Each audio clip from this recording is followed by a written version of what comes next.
He gave up his taxi for a rushed woman, a single mom with a newborn baby. He was unaware she was a millionaire who couldn't forget him. Manhattan pulsed with energy even as storm clouds began to gather overhead. Late afternoon traffic painted the streets in chaotic hues of red, brake lights in yellow cabs. Honking horns echoed like restless drum beats. Pedestrians rushed along the sidewalks with heads down, umbrellas half opened, fighting the first hints of rain on their cheeks. The air was heavy, like the city itself was holding its breath. Liam Walker stood on the corner of 5th and East 74th, shoulders slightly hunched under his dark navy jacket. He had just stepped out of an outpatient clinic where the walls were far too white and the questions far too personal. He hated those visits even though he knew he needed them. He was 35 years old, tall, lean, with a rugged face that bore quiet battle scars, none visible but all real. His eyes scanned the street with that quiet caution that lingered long after fire and smoke were gone. He raised his arm and waved, catching the attention of an approaching yellow cab. The light blinked, signaling it was available, and Liam took one step forward just as the drizzle turned into a light rain. The driver slowed, pulling toward the curb, and Liam reached for the door handle. He was just about to slide into the back seat when a voice called out. "Wait, please wait." The voice came from behind, urgent, breathless, cracking with panic. He turned. A woman was running toward him, stumbling slightly as she clutched a small bundle wrapped in a pale pink blanket. Her blonde hair clung to her cheeks in damp waves. Her face, pale and frightened, almost translucent in the streetlight glow, was flushed with desperation. She held the baby close to her chest, both arms wrapped protectively around it as if shielding it from more than just the rain. Liam froze, caught in that split second of choice. She slowed as she neared him, clearly on the brink of collapsing. Her lips trembled and her breathing came in short gasps. She did not look up at him, not right away, only at the taxi. The driver began to inch away from the curb, impatient. Liam stepped back, opened the door wider, and looked at her. "Take it," he said calmly. "You look like you've been running longer than me." The woman blinked at him, water dripping from her lashes. Her eyes were wide, gray, like a storm on the verge of breaking. "I thank you. I just need to go now," she whispered, her voice cracking with exhaustion and something that sounded like fear. She climbed in, holding the baby close, her hand gripping the door frame, like it was the only thing keeping her from falling. Liam watched the cab pull away, its taillights disappearing into the rainy blur of the avenue. He did not know her name. He did not know where she was going.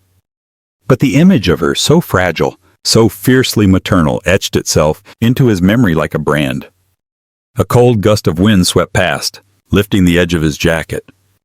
He stuffed his hands into his pockets and looked up as the sky darkened further. Thunder rumbled somewhere in the distance. He should have been on his way. His mother's apartment was only a few blocks down, but something in the encounter had pressed pause on everything else. For a long moment he just stood there, staring at the traffic that had swallowed the taxi whole. Inside that cab, the woman sat, curled around her infant, lips trembling, her hands shaking as she wiped at her cheeks. She did not know who he was. She had barely seen his face. But as the vehicle sped away, she turned to glance back through the misted window. Liam was still standing on the sidewalk, soaked, silent, and still, watching. There was something about him, something that felt safe. Neither of them realized this moment, fleeting, wordless, and soaked in the haze of early summer. Rain would be the one they both returned to again and again. It was not dramatic, not heroic, but it was exactly what she needed. A simple kindness with no questions and no conditions. And then she was gone. No name, no number, no trace. The scent of roasted coffee beans filled the small cafe near Mount Sinai Hospital. The late morning crowd shuffled in and out, their conversations muffled under the hum of espresso machines. It was the kind of place that seemed to belong to no one, just another corner in a city of 1,000,000 corners. Liam Walker pushed open the glass door, holding it for an elderly woman behind him before stepping inside. He had just dropped his mother off for her physical therapy session and was looking for something warm to fill the hollow ache in his chest that had nothing to do with hunger. His eyes scanned the cafe, looking for a quiet seat by the window. Then he froze. She was there, the woman from the rain. She sat in a corner booth, a gray hoodie pulled over her hair, cradling a baby in her arms as she gently bounced her knee. The infant's head rested against her shoulder, tiny fingers curling into her sweatshirt. She whispered something soothing while glancing toward the counter, where a barista called out, "Oat milk latte for Clara." Liam blinked. Clara, her name was Clara. She turned her head at the sound, her eyes meeting his just as she stood to grab her drink. For a moment, neither of them moved. The clatter of cups and the distant hum of conversation faded behind a sudden quiet that fell between them. Recognition flickered across her face, first surprised, then softening into something else, something like relief. "Hi," she said, her voice almost inaudible. Liam nodded, stepping toward her. "Looks like you found a cab after all." She exhaled a quiet laugh. "Thanks to you." They sat together, without needing to ask. He slid into the seat across from her, and she gently adjusted the baby in her arms before meeting his gaze.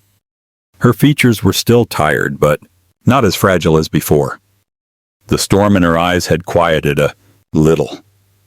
"I never got to thank you," she said. "You just did," Liam replied, offering a faint smile. For a few moments they sat in silence, sipping their coffee. Clara looked down at the baby, brushing a soft curl from the infant's forehead. "I feel like I should explain," she murmured. "I don't know why. I've barely said this out loud, but you just feel like someone I can say it to." Liam didn't move, he just listened. "I'm Clara Everson," she said, quietly, CEO of Everson Global. "Well, I was. A few weeks ago, board member leaked news that I was pregnant. No partner, no explanation. The media spun it into a scandal, and investors panicked. I was asked to take time off, which is a pretty way of saying disappear until we clean up your mess." She looked out the window. "So I did." Liam absorbed her words without judgment. "I had the baby alone," Clara continued. "No one knew, not even my assistant. The night I ran into you, I was trying to get to a safe house outside the city. I didn't even know if the cab would get me there. I just needed to get away." She paused, her voice catching. "I don't even know why I'm telling you all this." Liam's reply was soft, but steady. "Because I'm not trying to fix you. I'm just listening." She looked at him, then really looked at him. And there was no pity in his expression, no attempt to offer advice, just pure presence. "And you?" she asked. "What's your story?" He shrugged gently. "I used to be a firefighter. Not anymore." She waited for more, but he did not offer it. She did not press. Outside, thunder rolled across the sky. Rain began to fall in thick, sudden drops, streaking the windows and sending cafe patrons scrambling to shut laptops and grab umbrellas. Clara shifted, pulling the baby's blanket higher. Liam stood up and walked to the door, pulling a black umbrella from the stand. He returned, holding it open with one hand while gesturing toward the exit with the other. "Come on," he said with that same calm tone from the rain-soaked street a week before. As they stepped out, Liam tilted the umbrella forward, not over himself, but entirely over Clara and the baby. His jacket quickly soaked through as he adjusted his stance, angling himself between her and the curious eyes of passers-by. He made sure no one saw her face.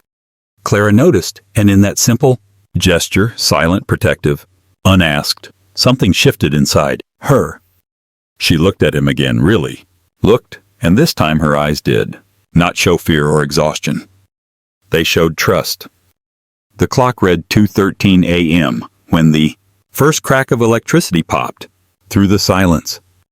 A faulty wire behind the kitchen wall, old and corroded, hidden deep in the bones of the rental, sparked once, then again before catching hold of a curtain's edge. Within minutes, smoke coiled upward like a serpent, hungry and silent.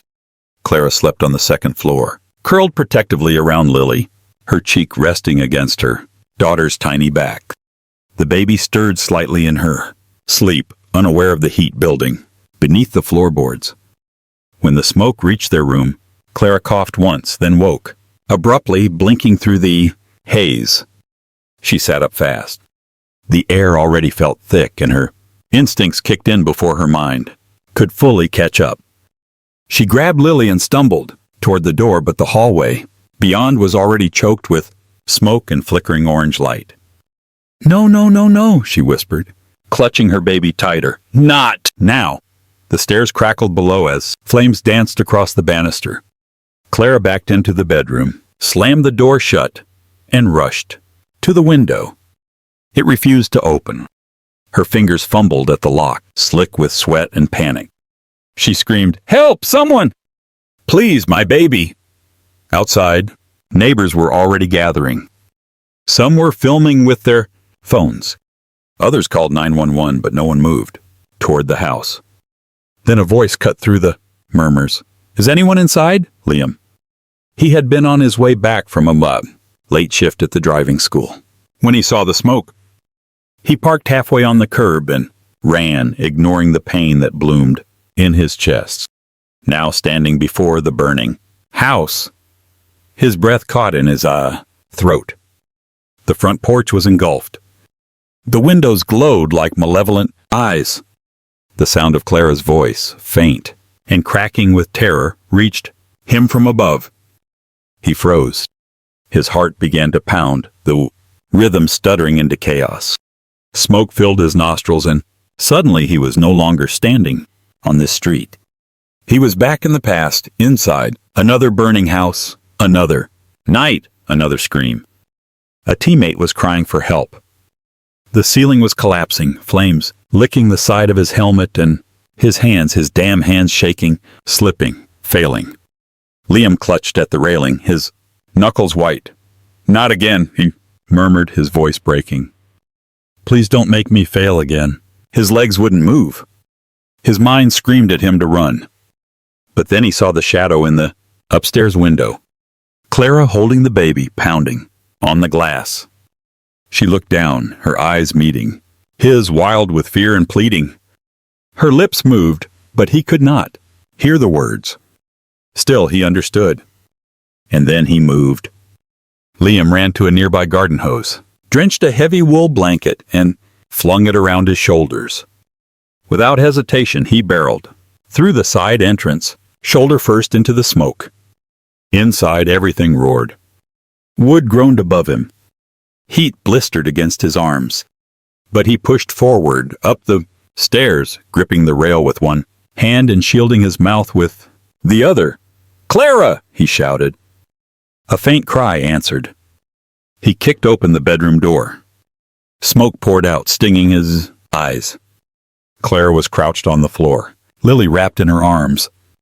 Her face lit up when she saw him. "Liam!" He crossed the room in seconds, yanked open the window, then turned to them. "Wrap her in. Your coat," he said hoarsely. Now Clara obeyed without question, bundling Lily close. Liam scooped the baby into one arm, then lifted Clara with the other. She gasped but clung to him. "I've got you," he said, his teeth gritted. With both of them pressed tightly against him, Liam pushed back into the smoke. The flames roared louder now. The stairs beneath his feet shifted, brittle with heat. He did not stop. One step, then another, then the floor gave way slightly. He lunged forward, crashing through the doorway just as the ceiling behind them collapsed. The world behind them vanished in a roar of fire. Outside, neighbors gasped. Someone screamed. The fire engine had just turned the corner, its lights flashing blue and red against the thick smoke. Liam emerged from the inferno, smoke billowing off his back, his clothes singed, his face blackened. Clara trembled in his arms, coughing, clutching Lily tightly to her chest. He lowered them to the grass before, dropping to one knee, his breath heaving. Firefighters rushed to them, taking over. One placed an oxygen mask over Liam's mouth. He shook it off, his eyes fixed, only on Clara and Lily. Clara looked up at him, her eyes filled with tears. She tried to speak, but no words came. He had saved them again.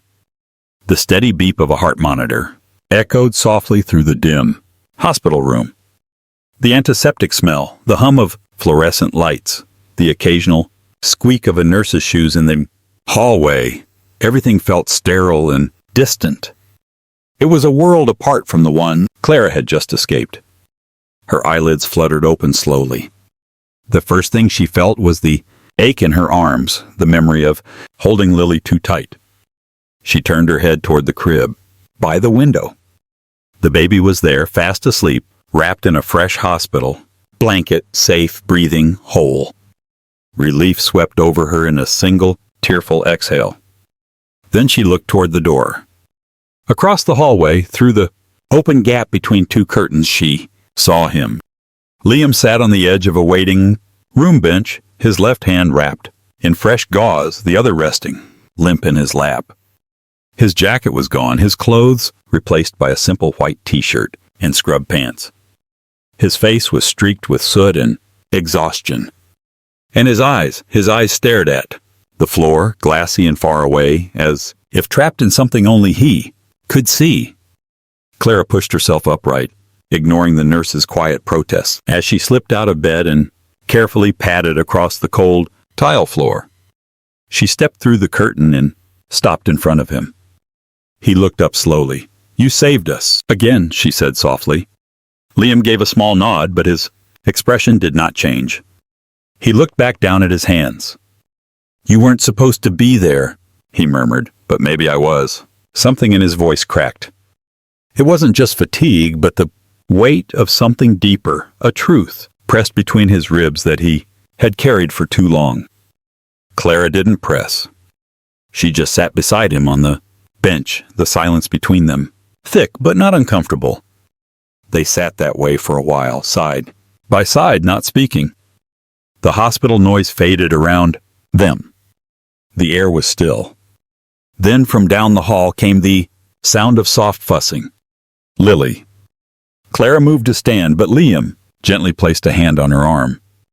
"I've got her," he said quietly. Before she could respond, he was already on his feet, walking toward the crib with a strange mix of caution and familiarity. He reached in with both arms and carefully lifted Lily, cradling her against his chest. "Shh," he whispered, rocking her gently. "You're okay. You're all right now." His voice was low, rough around the edges, but tender. Each word was barely audible, meant only for her. The baby nestled against him, her cries fading almost instantly, her tiny fist clutching the collar of his shirt. Clara watched from the doorway, her arms folded across her chest, not in defense, but to hold herself together. The sight of him, so steady, so instinctively gentle, broke something open in her. Her throat tightened. Her eyes welled with tears. She blinked hard, trying to push it back. But the tears came anyway. Not from fear, not even from gratitude. It was from a quiet, aching recognition. He had saved them, yes, but more than that, he had held them, protected them. And now, with no cameras, no spotlight, and no one watching, he was still doing it. Liam turned slightly, rocking Lily in his arms. "She's a fighter," he said softly, "just like her mom." Clara smiled, a shaky, wet smile, and wiped at her cheeks. "I think she just knows a good man when she sees one." He looked at her then, his eyes no longer distant, but steady and clear. For the first time since they had met, Clara felt the ground beneath her feet, and it felt like home. Dozens of them were spilling from around hedges, out of parked vans, some holding phones, others with shoulder rigs and boom mics.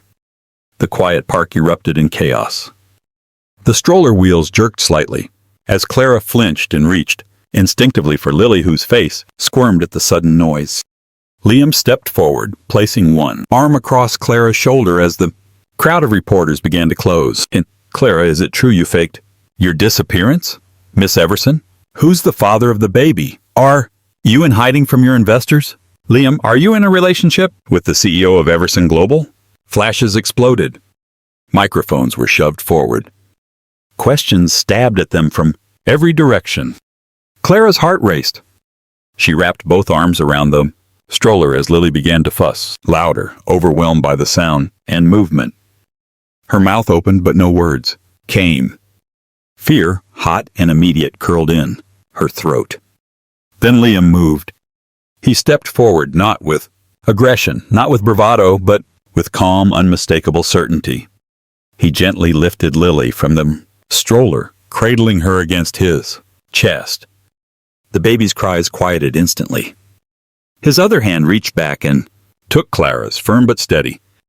She looked at him, startled, but he only nodded, his eyes unwavering.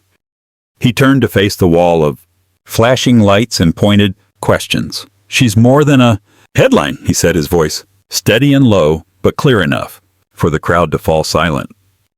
She's a mother. A damn good one. And she deserves peace. Click, click, flash. No one spoke for a moment. The sound of Lily's quiet whimpering filled the air. Liam didn't wait. He turned back toward Clara and began walking, one arm around the baby, the other still holding her hand. His strides were sure, and he didn't look back. He didn't bow his head. He didn't flinch. Clara followed, stunned but moving, her legs barely remembering how to walk on their own. They pushed through the crowd, parting the sea of questions and rumors like a silent force field. No one dared step in front of him. When they rounded the corner and ducked down a smaller path lined with trees, the noise faded behind them. Only the sound of their breath and the rustling of leaves remained. Clara's heart pounded in her ears. Liam stopped under a tree, adjusting Lily's blanket with one hand while gently swaying her.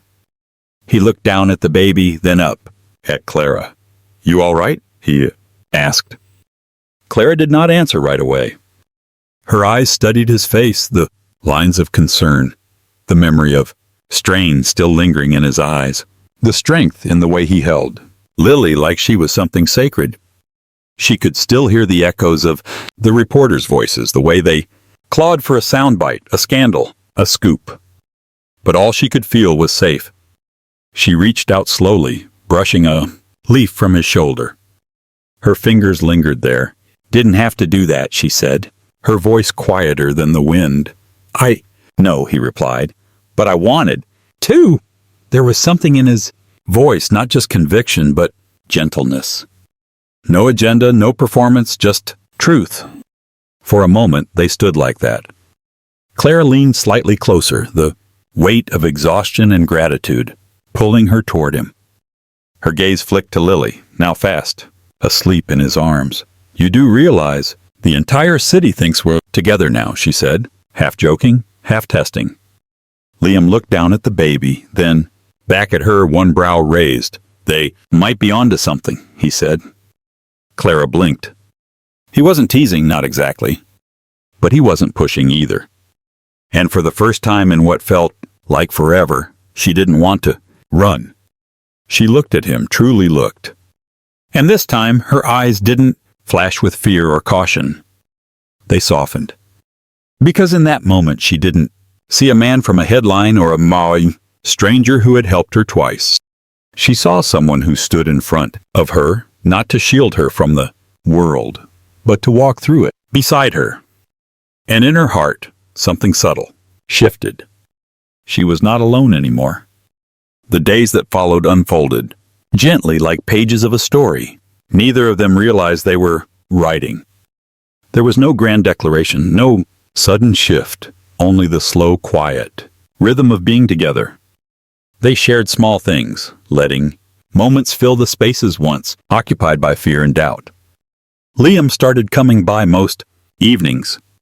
He never asked, never expected, he just showed up. Sometimes he brought groceries, sometimes he cooked. Most nights he brought nothing but himself, and somehow that felt like more than enough.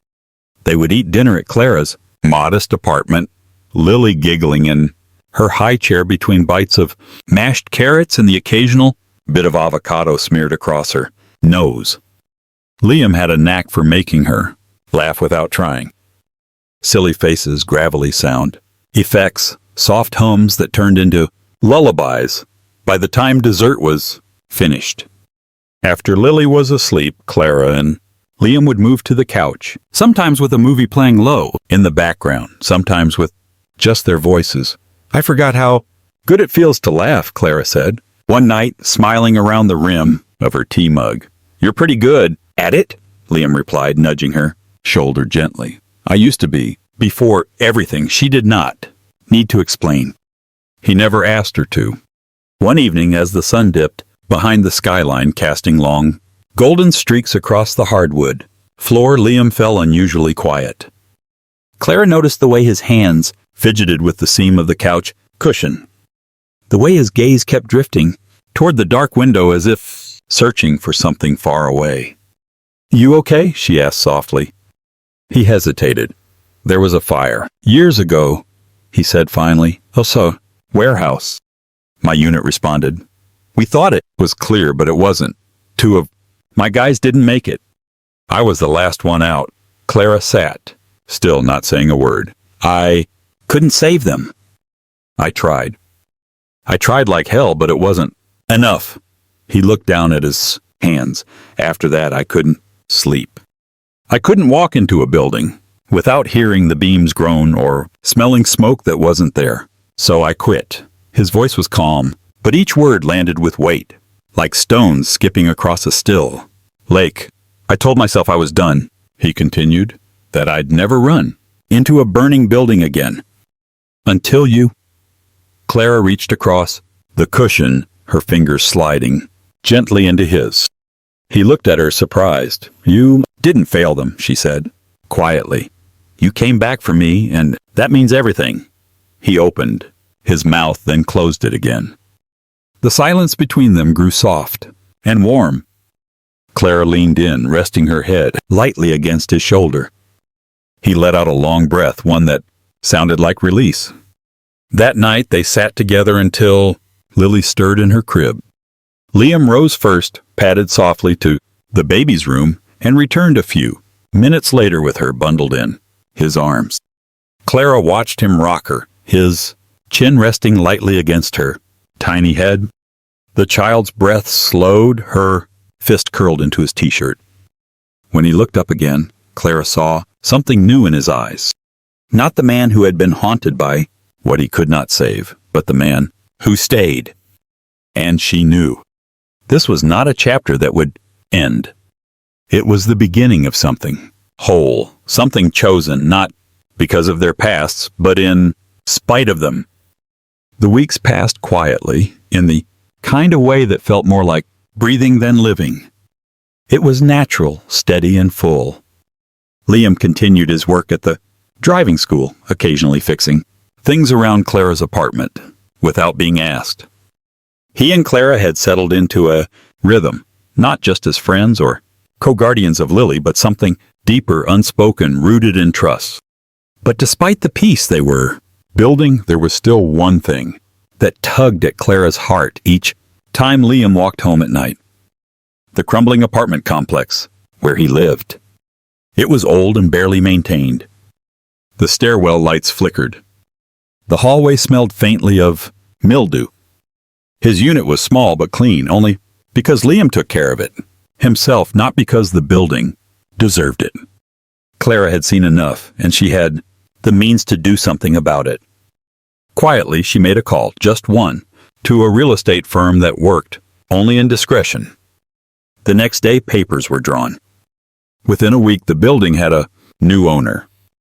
The tenants would remain, No rent increases, no forced renovations, nothing flashy. Just dignity. And Liam would never know.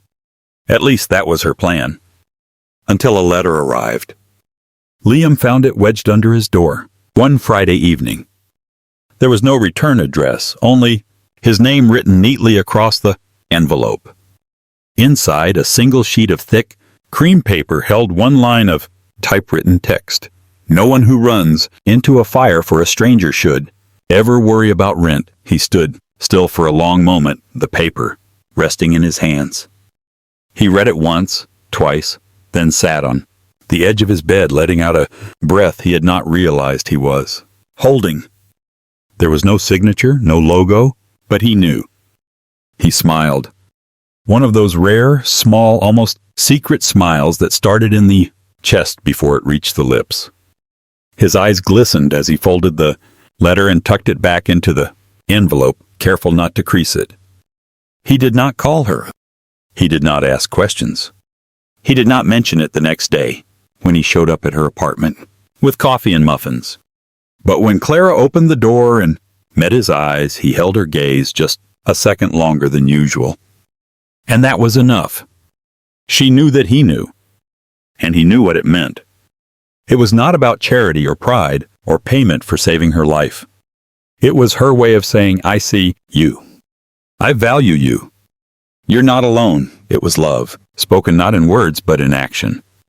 And Liam understood that sometimes the greatest kindness came quietly, needing no spotlight, no acknowledgement. It was just two people choosing each other over and over again.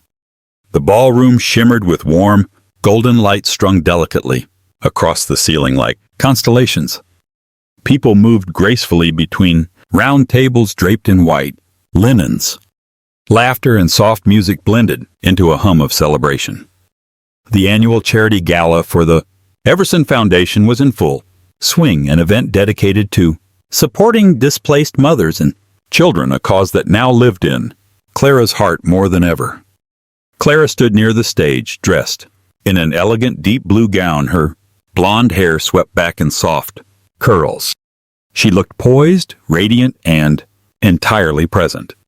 But her eyes kept drifting across the room until they landed on him. Liam stood near the back in a simple suit, holding Lily in his arms. The baby clutched his tie in one tiny fist, babbling nonsense while he whispered something that made her giggle. He looked slightly uncomfortable among the tuxedos and champagne flutes, but only because he never craved attention. He caught Clara's eye and gave her a nod. She smiled, her heart skipping a beat. Later, when the speeches were finished and the room had settled into quiet anticipation, Clara stepped up to the podium. The spotlight hit her gently. "There's someone I want to thank," she began, her voice calm but rich with meaning. "Not just for tonight, or for helping me build this foundation, but for saving my life. In more ways than one." She looked directly at Liam as murmurs rippled through the crowd. Sometimes the greatest changes in our lives begin with the smallest decisions. A ride, a risk, a rescue, and sometimes the most extraordinary people walk right into our lives. Not to fix us, but to walk with us, no matter what we've been through. She paused, then reached under the podium and pulled out a small, velvet-covered box. "Liam, would you come up here?" There was silence as Liam hesitated, then moved slowly toward the stage, Lily still nestled in his arm. When he reached her, Clara handed him the box. He opened it. Inside was a single silver key, a small photo of the three of them, Liam, Clara, and Lily, on the couch laughing, and a note in Clara's handwriting. "You gave me a ride to safety. Now let me drive you home." Liam looked at the photo, then the key, then at Clara. His voice, when it came, was low and certain. "Only if you'll be there every night." Clara's eyes brimmed with tears, a smile breaking wide across her face. "Always," she whispered. The room erupted in applause, but to Liam and Clara, the world had narrowed to just the two of them, and the tiny heartbeat between them that made everything else make sense. As Liam held Lily close and reached For Clara's hand, the lights dimmed, slightly. The music swelled, and for the first time in a long time, they weren't escaping anything. They were going home together. A year later, the morning sun streamed into a kitchen that smelled of coffee and pancakes. There were no sirens, no flashing lights, no panicked crowds.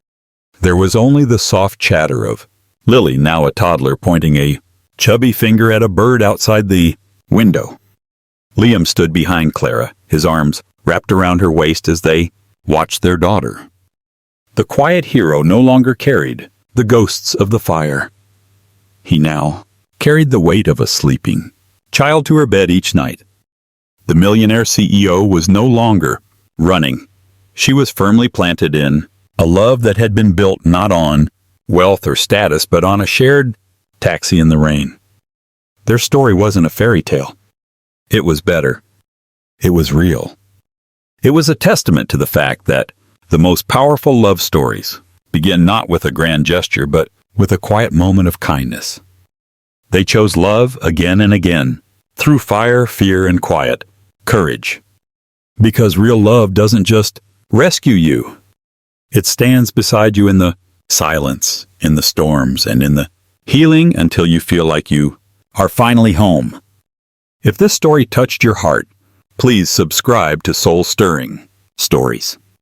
Every week we bring you tales that heal and inspire. We remind you that even in a chaotic world, love always finds a way. Soul Stirring Stories, where every story touches the soul. Click subscribe and turn on notifications to never miss the next beautiful journey.